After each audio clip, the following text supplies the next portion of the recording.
Mercedes EQS is one of the most aerodynamic cars in the world already from the factory. Owners of this electric luxury sedan looking to optimize this quality even further equip their vehicle with aerodynamic enhancement components, wheels and ride height lowering from Brabus. The Brabus aerodynamic enhancement range for the electrically powered Mercedes EQS-Class transfers this tradition to the present time. The bodywork components were given their finishing touches in the wind tunnel and consequently do more than just give the four-door an even more thrilling visual appearance. Particularly impressive are their aerodynamic qualities.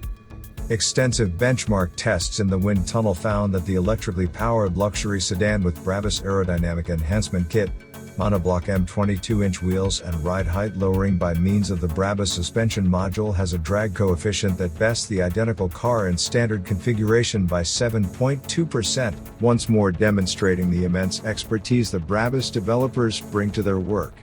The bodywork components are produced from carbon and come with a choice of glossy or matte sealed finish in order to make the luxury liner look decidedly sporty.